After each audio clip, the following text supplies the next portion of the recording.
Инженер хүн бол бүтээгч хүн, шийдлийг эрен хайгч хүн. Эх орны энийг түүхийдэг хэрхэн үн цэнтэй бүтээгдэхүүн болгох вэ? Хотчлтын тулгымцсан асуудлуудыг яаж шийдэх вэ? Нийгэм олон нийтийн түүхтэй харилцааг техник технологийн хүчээр хэрхэн хялбаршуулж болох вэ? Энэ бүгдийг шийдэхээр өнөөдөр Монгол инженерууд маань ажиллаж байна.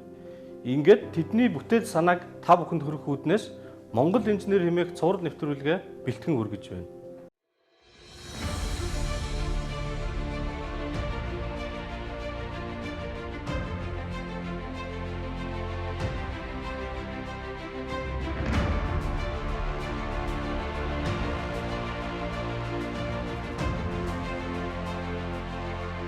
Уур амьсгалын өөрчлөлт, байгаль орчинд дэлхийн нийтээр онцгой анхаарч сэргээгдэх эрчим хүчний ашиглалтыг түгээн дэмжиж байгаа билээ. Монгол улсч энэ чиг хандлагын хүрээнд нар, салхи, усны их усрыг ашиглахаар олон ажил хийгдэж байна. 1880 онд Томас Эдисон хэрэглэхэд амархан утаа гаргадгүй цахилгаан чийдэн бүтээсэн нь тэр үеийн аж үйлдвэрлэсэн том хотуудыг гэрэлтүүлж байсан нүүрсэн их усүртэй чийдэн шахан гаргажээ. Том Эдисон мөн хамгийн анхны цахилгаан станц бүтээж тухайн үедээ Нью-Йорк хотын 59 байшин гэрэлтүүлж байсан юм. Ийхүү эрчим хүчний хөгжил цаашилсаар 1950-ад он гэхэд цөмийн эрчим хүчийг ашигладаг болж мөн бүр саяхнаас байгалийн хий, салхи болон нарны гих зэрэг зарим сэргээгдэх эрчим хүчний их усруудыг өөр өөрсдийн улс орны онцлог тохируулан өргөн ашиглах болсон юм. Манай улс бол одоо цаг уурын хувьд хүйтэн бүсэд оршдог Улаанбаатар хот маань дэлхийд одоо хамгийн хүйтэн хотын тоонд ордог. За энерги эрчим хүч гэдэг асуудал бол амин чухал асуудал. Монгол орн сэргээгдэх эрчим чиглэлээр ялангуяа нар, салхины ариун их нөөцтэй. Өнөөдөр ч гэсэн бид нар одоо ингээд өвлийн нөхцөл бол агаарын бохирдол, утаа гэсэн ийм том асуудалтай сууж байна. Энэ бол энерги эрчим хүчтэй асуудлыг өөрсдөө бие даан шийдвэрлэж чадаагүй байгаагийн илрэл. Гол агуулга нь бол бид нар их дэлхийг ногоон байгалаа хамгаалж үлдэх, ногоон хэвээр нь хойч үедээ хадгалж үлдэх, хөвлүүлэх гэсэн. Тийм зорилгын үндсэн дээрээс л одоо сэргээгдэх хүчүүдийг маш хүчтэй дэмжиж тэг явж байгаа юм л да. Эрчим хүч асар өндөр өртгөөр бүтэж энэ салбарт 7,000 хүн ажлын үр дүнд та бид гэрэл цахилгаанд удаанаар хангагддаг. Монгол инженер нэвтрүүлэг энэ удаагийн дугаараар нарнаас хэрхэн цахилгаан эрчим хүч үйлдвэрлэдэг, түүнийг тойрсон ямар асуудал байдаг талаар сонирхолтой дугаарыг та бүхэндээ хүргэнэ. Улс орны хэрэгцээ шаардлага дэлхийн дахины хөгжлийн хандлага биднээс сэргээгдэх эрчим хүчийг өргөн ашиглахыг шаардаж байна. Эрчим хүчний хангалт бидний нийгмийн эдийн засгийн хөгжилд чухал ач холбогдолтой юм. Нөгөө талаас дэлхийн нөөц баялагийг нөхөн сэргээхээс илүү хурдаар хэрэглэж дуусч байна. Бид дэлхийн уур амьсгалын өөрчлөлтөд маш их хэмжээгээр нөлөөлж буй нүүрс төрөгчийн ялгаруулалтыг багасгаж, байгаль орчинд хор хөнөөлгүй эрчим хүчний их усрыг хэрэглэх нь бидний гол зорилтуудын нэг болоод байгаа юм. Байгаль дэлхийтэй нийцтэй амьдрах, илүү тогтвортой амьдралын хэв маягийг хэвшүүлж дэлгэрүүлэх нэг арга бол дэлхий дахин тэргэлж буй эрчим хүчний нөөц баялаг буюу сэргээгдэх эрчим хүчийг ашиглаж эхлэх явдал юм. Одоо Монгол улсад энэ нарны эрчим их усрыг ашиглах тэг хэр их өргөн боломж ирээдүй хэрэгцээ шаардлага байна гэж боддтой өөрөө. Монгол орн сэргээгдэх эрчим чиглэлээр ялангуяа нар, салхины ариун их нөөцтэй. За бүсчлэлээр хамаарах юм бол ялангуяа Монгол орны урд хэсэг буюу говийн хэсэг маань маш их хэмжээний нар, салхины нөөцтэй гэж судалгаар тогтоогдож байгаа. Дэлхийн хэмжээнд бас нэлээд дээгүүр барьцалж байгаа. За үүнтэй холбогдуулаад ялангуяа бид түрүүний ярьсан говийн бүс гэхээр говь талдаа бол нарны харьцаац тусгал маш өндөр байна. Тэгээ үүнтэй холбогдуулаад ч гэсэн ерөөдөө сэргээгдэх эрчим хүчний үйлдвэрлэлүүд маань болохоор яг ажиглаж байгаа тал нь бол говийн бүсчлэлт хөвчлэн сүүлийн үед бол баригдаж байна. Нар салхины станцууд шинээр нэмэгдэж маш олноор баригдах юм төлөв хандлага. Манай орны газар зүүн онцлог байгаль цагуур онцлог болон эдийн засгийн чадамж зэрэгээс хамааран гадны технологиг шууд хуулбарлах нь тохиромжгүй байна. Өөртөө тохирох технологийн шийдлээ олохын тулд олон талд судалгааны гүн гүнзгий ажлууд шаардагдаж байгаа. Онлын үүднээс цахилгаан халаагуур эсвэл хийн халаагуур нь хамгийн оновчтой шийдэл мэт боловч бодит байдал дээр шууд хэрэгжүүлэх боломжгүй байдалд байна.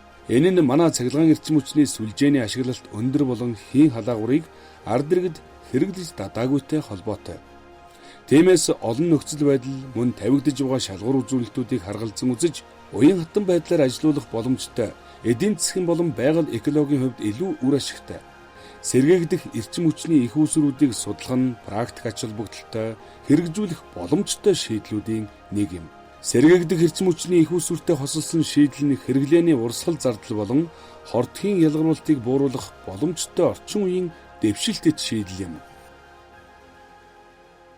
Манай улс бол нар болон салхины эрчим хүчнийхээ нөөцөөр маш баялаг гэж хэлэгддэг. Энэ талаар бол тоон судалгаанууд өнөө хүртэл бол нэлээд хийгдэж ирсэн. Манай лабораторич гэсэн энэ дээр бол ажиллаж байна.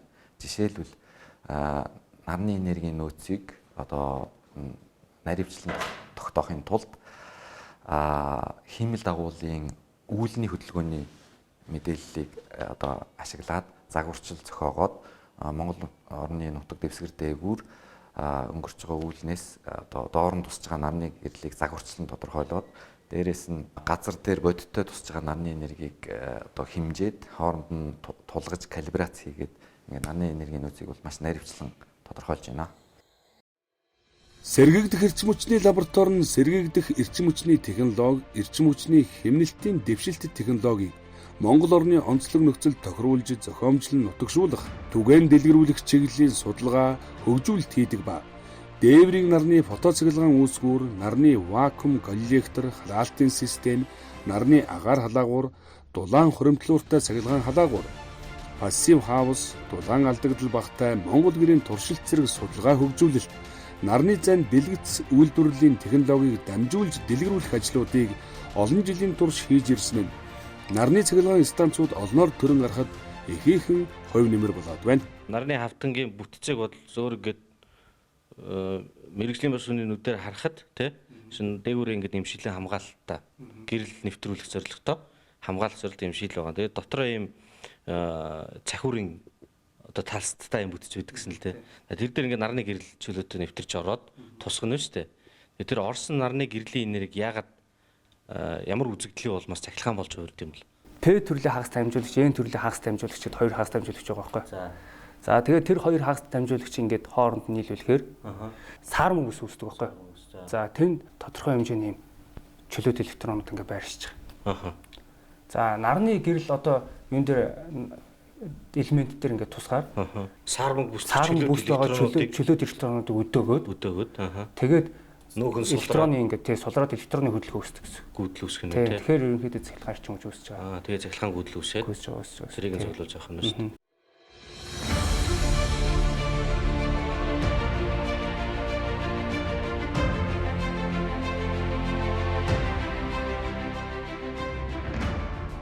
Нараас цахилгаан үйлдвэрлэхэд бол өдөр их хвчлэн үйлдвэрлэж байгаа. Тэгэхээр одоо бол илүүдэл хүчин чадал чи их хвчлэн шүн байгаа тий. Тэгэхээр өдөр хэрэглээ ихтэй үедээ нарнаас цахилгаан үйлдвэрлэж байгаа учраас сүлжээ бас шингээж авчаад гайгүй байгаа дээ тий. Тэгэхдээ одоо бол ер нь ингээд тулчлаа цаашдаа ингээд өргөжүүлэхийн тулд заавал илүү үйлдвэрлэсэн эрчим хүчээ хоримтлууртай байх ёстой гэдэг шаардлага тавьдаг юм шиг л шүү дээ. Тийм үү? Тэнд одоо ямар шийдлүүд байд? Нарны станцын хувьд бол яг оргил ачаал үед бол оролцож чадахгүй байгаа. Тэгэхээр 7 цагаас хойш мэдээж нар жаргаж байгаа. Тэгэхээр нарны станцуудын үйлдвэрлэл бол ерөнхийдөө зогсчихно гэсэн үг. Эсвэргээр хэрэглээ маань бол 7 цагаас 21 цагийн хооронд өсөж байгаа. Манай оргил ачаал. За тэгэхээр технологийн хувьд бол одоо энэ оргил ачаалд оролцсон гэх юм бол станцууд дээр бол батарей storage систем, хоримтлуурын систем тавих шаардлагатай болчиход байгаа. Хоримтлууртай үед бол тодорхой өндөрт үйлдвэрлэсэн энергийн тодорхой хувийг хоримтлуулад за яг оргил ачаал хэрэгтэй ихсээд оргил ачаалын үед бол тэнд шаардлагатай энергийг бол гаргаж өгнө гэсэн үг. За тийм технологийн шийдэл байгаа. За сүүлийн станцууд дээр бас тийм шаардлагуудыг бол тодорхой хувьд нь storage систем тавих хэрэгтэй гэсэн шаардлага бол тавьж байгаа. Тэ. Цаашдын хандлага бол ерөнхийдөө бол нар салхины станцуудад бол бүгд storage-тэй орж ирэх байхаа гэж бодож байгаа. Хоримтлууртай, нөөцлүүртэй орж тодорхой хувьтай. Нөөцлүүр гэхээр үндсэндээ батарей байна уу? За нөөцлүүрийн хувьд бол яг одоо хамгийн шууд ашиглах боломжтой нь бол батарей л байна л да. Тэ. За өөр төрлүүд бас байх нь байгаа да. Монгол улсын хувьд бол бас тэдгээр бас тийм тохиромжтой биш учраас онц тийм судалсан юунууд бол харьцангуй бага байна. Тэ. Батарейны хувьд бол одоо судлагдаад зарим компаниуд одоо storage системийг эх хоноос баг барьж эхлэх гээд бас нэлээд хөөцөлтөд ажил нь явж байгаа юмнууд байгаа тий. Одоо тэгээд эх оноос магадгүй бас Монголын хамгийн анхны storage эрчимсний системтэй холбогдож бас магадгүй гэж одоо харагдчихлаа. Хүлээж байна тий. Тэгэхээр хоригдлуурын технологи нэвтрэх юм бол нөгөө хэлбэлцэл нь багасаад нар салхины өвдөрлийг нэмэгдүүлэх боломжтой болно гэж ерөөдөө ойлгож болно тий. Тий, ер нь бол хоригдлуур систем нэг ороод орчих юм бол одоо энэ боломжтой байна гэж харах юм бол дагаад нэлээд нэмэгдэх магадaltaй л да. Одоо нар салхины станцууд бас яг тэгсэн тий. Хамгийн анх нэг ороод тэгээд ингээд аюул хурдтай гараараас орсон. Тэрнтэй адилхан storage системүүд ингээд нэг нь ингээд орж ирээд ингээд заанчаа болж байна гэх юм бол араас дахиад орж ирэх магадaltaй. Хэрвээ ингээд тодорхой хэмжээний хүрээнд storage систем нэлээд ороод ирэх юм бол нар салхины станцууд ч гэсэн дахиж нэмэгдэж орж ирэх боломжтой болчихно. Монгол орн сахарын цөлөөс жилүү нарны эрчим хүчний нөөцтэй. Учир нь нарны тусгалын өнцөг нь байр зүүн өндөр ашигтай бүсэд Монгол улс оршдог. Мөн агаарын хэт халалт нь нарны энергийг цахилгаан энергид хуваарлахад сөрөг нөлөөтэй тул Монгол орны хуурай сэрүүн нөхцөл нь олон улсын сэргээгдэх эрчим хүчний хөрөнгө оруулагчдын сонирхлыг ихээр татдаг юм. Тиймээс бидэнд шавхагддаг байгалийн баялгаа экспортлохоос илүүтэйгээр шавхагдшгүй эдийн засгийн байнгын эргэлт бий болгох боломж бий юм аа. Гол тоног төхөөрөмжүүд ингээд дахиад ингээд багцлаад хэлвэл ямар эсвэл маань болохоор энергийн байгууламж нарны дэлгэц гэсэн хоёр үндсэн тоног. Нарны дэлгэцээр энерги үйлдвэрлэл нь энерги хүлээж аваад энерги хүлээж авсан энерги нэгтгээд энергийн байгууламж руугаа өгч байна. За энергийн байгууламж сүлжээтэй зориулж хувьсгууд болж хувиргаад энергийн байгууламж маань болохоор өөрөө тогтнолоо өөр дээрээ аваад хувьсг болгоод хувьсгахаа болохоор энергийн байгууламж дотроо бүрдэл хэсэгтэй нөгөө өндөр хүчлийн хувьсгах хүчлийг өндөр хүчил болгож хувиргах тусгай тоног төхөөрөмжүүд трансформатороор дамжуулаад тэгээд ингээ хуваарлах байгууламжуудаараа дамжуулаад нэгдсэн сүлжээр өгөх юм ерхий зохион байгуулалттай л ажиллаж байна. Нарны эрчим хүчин өнөө үед тулгамдаад байгаа байгаль орчны асуудлаас үүссэн эрчим хүчний шин технологи биш юм. Хүндрэлтэн үүссэн цагаас эхлэн өнөө хүртэл нарны эрчим хүчийг янз бүрийн байдлаар хэрэгжилж байсан. Гэвч энэ байдал өөрчлөгдөж аж үйлдвэр, дэд бүтэц хөгжин хүндрэлтэнд их хэмжээний энерги хэрэгтэй болсноор нарны эрчим хүчийг цахилгаан эрчим хүч дулаан үйлдвэрлэхэд ихээр ашиглаж байна. 10 мегаватт сурлагдсан чадaltaй. Тэгэхээр одоо ямар хэмжээний талбайд хичнээн ширхэг, хичнээн метр квадрат гэдэг юм нарны панелтэй байж тэрийг үйлдвэрлэх ба. За, ерөнхийдөө станц маань 10 мегаватт гэж явж байгаа. Иймэрхүү хэмжээний хүчин чадалтай станц барих юм бол нэг 30 орчим га талбайд. За, тухайн үндсэн тоноглолох нарны панелийг чадлаас хамааруулаад бас сонгож авдаг. Тэгээ манай станцын хувьд болохоор нарны дэлгэц панел маань болохоор 325 ваттын нэгж бүрийнх нь чадал нь 325 ватт. 1 метр квадрат нь 325 гэсэн үг тийм. Чадал гаргахаар хэмжээний 31104 ширхэг нарны дэлгэц сурлагдсан байна. 1 метр квадрат биш, нэг хавтан нь тийм байна тийм. Нэг хавтан буюу одоо энэ нарны нэг хавтан дэлгэц маань 325 ваттыг гаргах чадaltaйгаар хүчин чадал нь гэсэн тооцогдсон. 30 гат ч нөгөө юугаар нь инвертер ингээд 5 секц тооцсон байгаа тийм. 5 блокоор 5 блок тооцсон байгаа. Ер нь бол ойролцоогоор тэнцүү байх уу нарны автангуудын тий ижил төвшөнд нөгөө блокоор одоо 31104 ширхгийг яг тэнцүү хуваагаад хуваарлаад холбоог солилцож байгаа гэсэн. За энэ дээр одоо нарны гэрэл туслаа. Тэгээд тэрийг ямар процессор цахилгаан болгож хувиргаж байгаа талаар энэ хавтангийн бүтцийн талаар жоохон тайлбарлаач. За энэхүү автан маань болохоор энэ нарны дэлгэцийг маань болохоор Санко Solar Group дээр манай компани өөрөө үйлдвэрлэж гаргасан байгаа. За ерөнхийдөө бүтцэн болох юм бол энэ дээр бол гол түүхэд нь бол цахиур орж байгаа. За тэгээд энэ гадна бол хөрөг нь бид бүхэн харж байгаа хөнгөн цагаан хавцтай. Тэгээд дотроо бол энэ наагур нь бол бид бүхний харж байгаа энэ шил байгаа. Энэ шилний онцлог маань болохоор ямар нэгэн гадны механик хүчний үйлчлэлийг төсөөлөх чадaltaй. Дээрээс нөгөө дотор талтай болохоор гадна талтай бол гөлгөр гадаргуутай, дотор талтай бол олон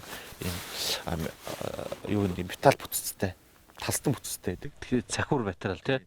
Тэгэхээр энэ маань яах зорилтын гэхээр одоо нарнаас ирж байгаа нарны тусгалыг өөртөө хав шингээгээд энэ цахиурын төрлөөр бүтсэн энэ поликристалл бүтц рүүгээ нарны энерги шингээж өгөх. Шингээгээд нөгөөх маань өөрөө хоримтлуулаад цаашаа нөгөө DC тогтмолынхаа хүчлэг энергийг өөртөө шингээж аваад тогтмол хүчлээ үйлдвэрлэж байна гэж байна. Тийм процессор явагдаж байгаа. За хөнгөн цагаан бол ингээд ерөнхий арам энэ бүтцээ барихад зориулагдсан байна. Наатлын энэ шил бол нарны гэрлийг чөлөөтэй нэвтрүүлнэ. Дээрээс нь хамгаалж тий. Тий, нэг ёсны хоёр үүрэг зориулттай. Нарны гэрлээ чөлөөтэй нэвтрүүлж өгөх нь байна. Нөгөө талаар нь гадны үйлчлэлээс хамгаалж өгөх нь байна. Эрчим хүч бол цаана нуугаа цахиур тал дээрээ үүсгэх нь тий. Дээрээ үүсгэж гол процесс маань үйлдвэрлэл маань цахиур дээрээ үйлдвэрлэж явагдаж. Тэгээд одоо энэ ингээд нэгж талбай болгон дээр чинь бага хэмжээгээр эрчим хүч үйлдвэрлэгдэж штэ. Тэд нар нь ямар хөө байдлаар инвертер руугаа цуглаж явах вэ? За энэ нэгж талбайд үйлдвэрлэж байгаа эрчим хүч маань болохоор арных нь connection холбогч утсаар дамжаад энэ одоо нэг секцэн дээр 54 ширхэг нарны панел суурлагдлаа гэж бодоход энэ 54 секцээс 325 ваттыг 54-оор үржүүлэхээр нийлбэр хүчин чадалгаа нь эдгээр маань нэгц багц олонгуудаа комбайнер бокс цуглуулах хайрцагт очино. Цуглуулах хайрцаг маань одоо цаашаа инвертер рүүгөө шахаад инвертер маань өөрөө AC DC-ийн тогтмолоо болохоор хувьсах болгоод инвертерээс трансформатороо өсгөөд ингээд галцаа авирлах байгууламж тэгээд станц руу гэсэн ийм зарчмаар явж байна. За энэ маань болохоор энэ инвертерийн байгууламжийн үндсэн техникийн хэсэг байна, үзүүлэлт. За энэ дээр болохоор нөгөө 2000 мегаваттын чадалтай DC input тогтмолын оролдууд нь ямар үзүүлэлттэй юм бэ гэхээр максимум минимум хүчлүүдийн зааж өгсөн. За гүйдэл хүчлийн зааж өгсөн. Тэгээ энэ дээрээс ингээ харахад бол жишээ нь хамгийн багадаа энэ инвертерийн байгууламж бол хамгийн бага хүчлэл нь 500 вольт юм байна. Максимумда хамгийн ихтэй 950 вольтыг авах нь. За тэгээд юун дээр болохоор хамгийн өндөр гүйдэл нь болохоор 4600 амперыг авах нь байна. Тэгээд хувьсхын буюу AC-ийн гаралтанд болохоор 2000 кВт буюу 2 мегаваттыг гаргах юм байна. За хүчлэл нь болохоор гаралтын хүчлэл нь 37.5 кВт. За 50 Гц-ийн давтамжтай.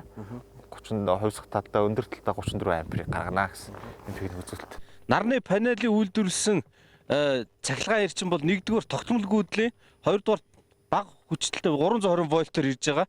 Түүнийг бидний хэрэглэдэг хувьсгах гүйдэл рүү хувиргаад дараа нь өндөр хүчлийн шугамар дамжуулах боломжтой болохын тулд хүчлийг өсгөөд 35,000 вольт буюу 35 кВт-ийн шугамд нийлүүлдэг. Энэ төхөөрөмжийг бол инвертер гэдэг юм байна.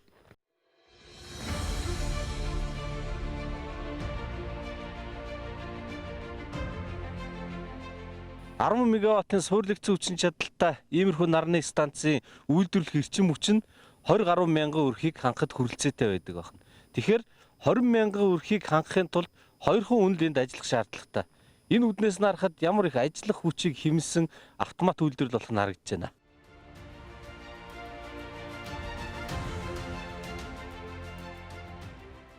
Энэ дээр бол одоо ингээл хоёлоо суугаад харж байна. Эндээс нөгөө хяналтаа чинь, удирдлагаа чинь. Энэ дээр бол энэ хоёр том дэлгэц дээр зөвхөн хяналтаа хийнэ гэсэн үг. Удирдлага хийхээр ямар удирдлага хийхээр одоо станцын үйл ажиллагаатай холбоотой тоног төхөөрөмжийг, ажил залгах, ажлаас гаргах энтрийг бол компьютераас спичер удирдлагын компьютерээс хийж байна. Энэ том хяналтын дэлгэцнээс бол тухайн станцынхаа төлөв байдлыг, схемийн өөрчлөлт, гормын өөрчлөлт энтрийг бол хянчиж байгаа гэсэн үг. За өнөөдрийн үйлдвэрлэл маань ерөөдөө гадна үйлчлэлт нэлээд өндөр хувьтай 90 гаруй хувьтай байгаа учраас жоохон ачаал бага өгч байна. За одоогийн байдлаар нэг 1 мегаватт орчмыг нэгдсэн сүлжээнд өгч байна. Одоо 11 цаг 32 минут болж байна. Цас ороод байна шүү дээ. Тий гадаа нэлээд цас орсон. За тэгээд үйлчлэлтийн өндөр байгаа учраас нанаас их тусгал маань жоохон бага байгаа учраас эрчим хүчний үйлдвэр нөлөөлж байна гэсэн үг. Эднэр байна тий.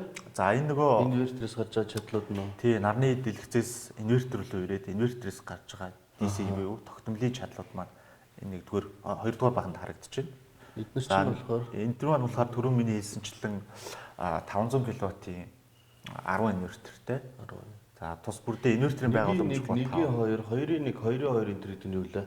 За энэ нэг инвертерийн байгууламжт маань болохоор 2 инвертер. Дотроо 2. Тэгэхээр нөгөө 1-1-т маань нэг инвертерийн байгууламжт 2 инвертертэй гэдэг нь 1-1, 1-2 гэдэг. Энэ хоёр чинь нийлээд 1 мегаватт орчим болох нь шүү дээ. 2. Тий 2 мегаваттынх. 1 2 3 4 5. Тэгээ нийтдээ 10 мегаватт тийм ээ. Тус хүрэн 1 мегаватт. За энэ нэгдүгээр баганд болохоор нөгөө нэг AC-гийн хувьсгах чадлыг харуулж байна. Хоёрдугаар баганд DC-гийн чадлыг харуулж байна. За гуравдугаар баганд нөгөө өдрийн үйлдвэрлэлийн хэмжээг зааж харуулж байгаа. За ингээд сар нийлж. Эндээс ингээ харахад за дунджаар инвертер болгоноос нэг 100 кВт чадал гарч байна тий. Ингээд нэмэхээр л нийтдээ 10 ширхэг гэж 1 мегаватт. Түрүү намайг энэ дарахад 500 орчим харагддаг шүү дээ. Түрүү 30 минутын өмнө. Тэгээ энэ яг нөгөө тухайн цагт ирж байгаа нарны харьтаацсан тусгалтаа бас хамааралтай. Нөгөө үүлний чинь завсраар үүлэн чөлөөний нар тусангууд. Тий, ерөнхийдөө нэг онцлог маань болохоор энэ нарны станц үүлэн чөлөөний нарны тусгал айгүйх нөлөөлдөг. Тэр маань нөгөө станцын үндсэн үйл ажиллагаа ачаалт нэлээ хамааруулж савлалт их өгдөг. Одоо бид нар 1 мегаватттай 1 мегаваттын ачаалттай явж байгаад гэр бүнд хэмжээ нүүл гараад байгаа үүлний шилжилтээр салхины шилжилтээр үүлэн чөлөөний нарны тусгал орж ирэнгүүт 1 мегаваттыг 8 мегаватт ч юм уу 9 мегаватт ч юм уу 6 мегаватт болох хэлбэлзүүлэх юм төлөв байдал бас байдаг. Өнөөдрийн байдлаар манай улс сэргээгдэх эрчим хүчний суйрлагдсан хүчин чадал нь 8%-тай. Үүнд оруулж тооцоогүй хүчин зүйл нь малчтын ахуйн зориулалтаар хэрэгжилж байгаа нар салхин эрчим хүч юм. Үндсэндээ нийт хүн амын 20 гаруй хувь нь сэргээгдэх эрчим хүчээр хангагдаж байгаа гэж ойлгож болно. Учир нь 170 гаруй мянган малчин өрхийн 90 орчим хувь нь нарны самбар ашиглан эрчим хүчээ хангаж байна. Өнөөдрийн байдлаар Монгол улсад 5 нарны цахилгаан станц үйл ажиллагаа явуулж байгаа бөгөөд энэ тоо цаашид өсөх хандлагатай байгаа юм. Эрчим хүчний салбарын 2018 оны статистик мэдээгээр Монгол улс 2018 онд 5 тэрбум 664 сая 484,067 мянган кватт цаг буюу 5.6 тэрбум цахилгаан эрчим хүчийг үйлдвэрлэсэн байна. Одоо энэ артлын эднэр чинь кабелүүд нь тий.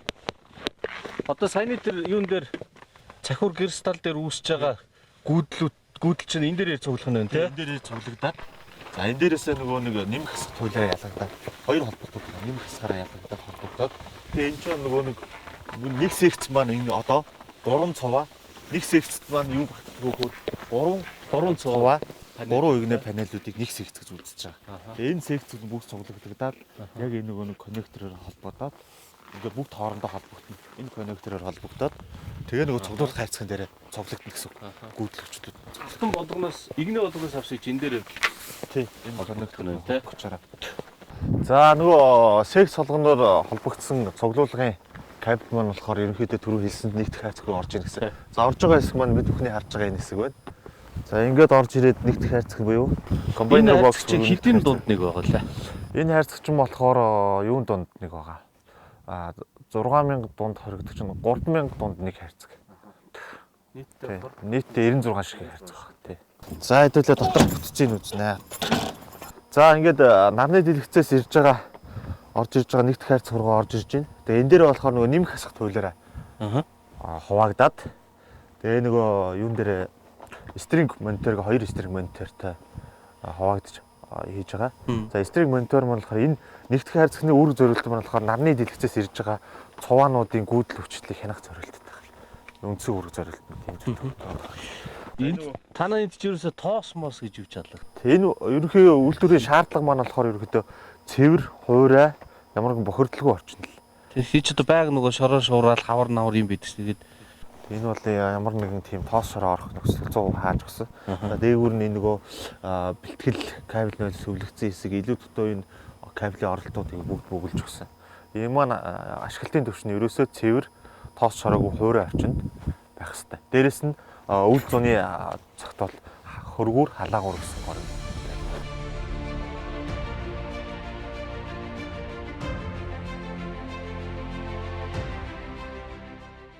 Энэ металл структурууд нь дандаа хөнгөн цагаан юм уу тий? Тий, энэ дандаа хөнгөн цагаан бүтцтэй.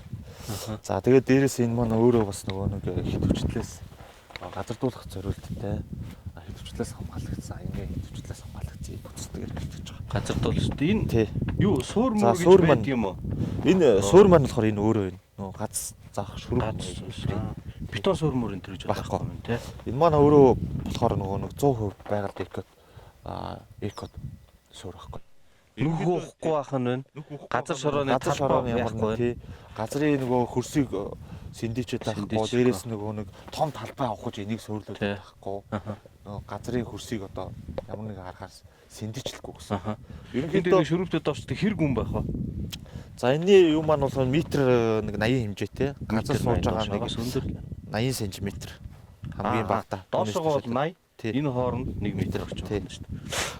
Одоо ингээд цас ороод энэ юун дээр панел дээр ингээд цасаар бүрхчихвэл яах вэ? Цахилгаан үйлдвэрлэх үү? Ерөнхийдөө бол цасныхаа нөгөө цуцааны үнээс нягтаас нь хамаарна л да. Ерөнхийдөө нарны панелууд маань болохоор түрүүний ярьсанчлан хоногийн ямар ч цагт нарт гарч байгаа үед бол үйлдвэрлэнэ гэж байна. Тэгэхээр цас дарагдсан үед бол үйлдвэрлэлийн хэрэглээнд нэлээд муугар нөлөөлнө. Гэхдээ бол бага хэмжээгээр бол үйлдвэрлэх 100 кW орчим. Одоо нэвтэрч байгаа нарны энерги нь багасах учраас нарны ардаас тусгал багасах учраас тэрнээс шалтгаалж байхгүй болчихгүй юм байна тий. Байхгүй тий болохгүй. Бүр хэмжээний цас ороод ингээд очичвол яах вэ? Цэвэрлэгээ хийх үү? Бид нар бол энийг бол яг Монгол орны түвшинд болохоор ерөөхдөө л цэвэрлэлжл хийж байгаа. Гэтэ яг манайх ч бас энэ говьд өвөл цас баг ундаг учраас тий хурд үндэсний хэмжээ байдаг баг тий. Хурд үндэсний хэмжээ харьцангуй одоо бусад бүсчлийг бодох юм бол говь нутагч аяг цас хурд үндэс баг ундаг учраас тэдэл нь бас нэг тэр цастай өдрөө цөөхөн байдаг учраас цэвэрлэгээ өвчлөнд бол нэг үйлдвэрлэлт бол нэг амар тийм ноцтой нөлөөлөл баг. За та бүхэн анзаарсан бах 3 сонирхолтой хүчин зүйлс. Нэгдүгээрт нь нараар эрчим хүч үйлдвэрлэхийн тулд цэлмэг өдрүүд олон байх хэрэгтэй.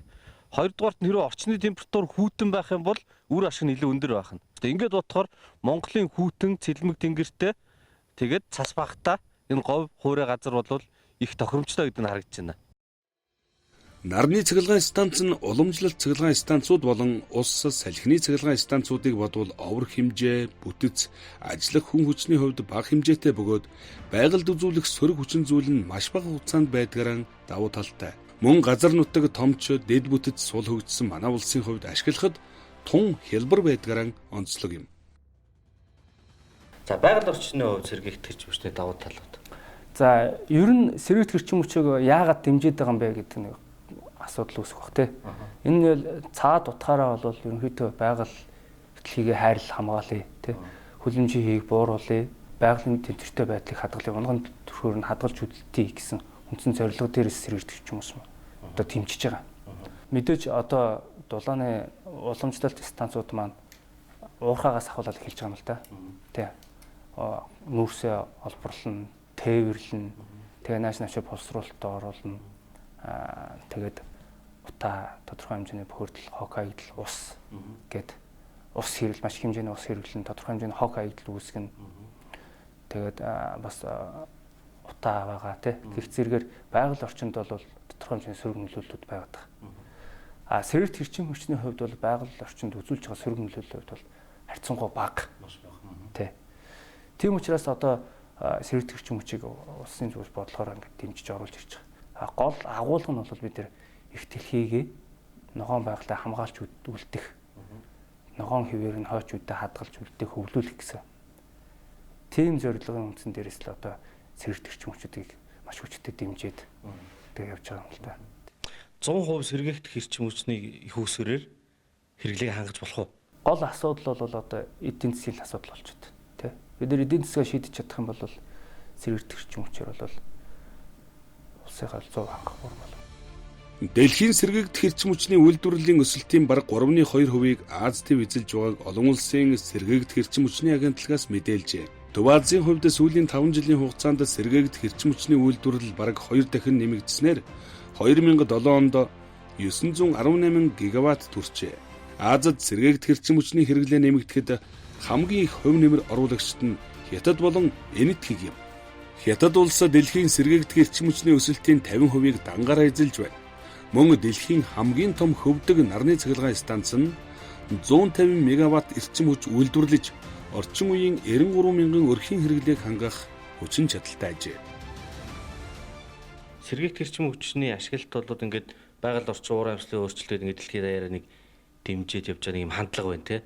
Тэгээ тэр одоо Монголд хэр их хэрэгжиж байна вэ? Тэрийг дэмжихийн тулд ямар арга хэрэгслүүд өгч? Манай сэргээгдэх эрчим хүчний технологиуд ч бас тодорхой хэмжээний одоо бол өртөг өндөр ихтэй байгаа.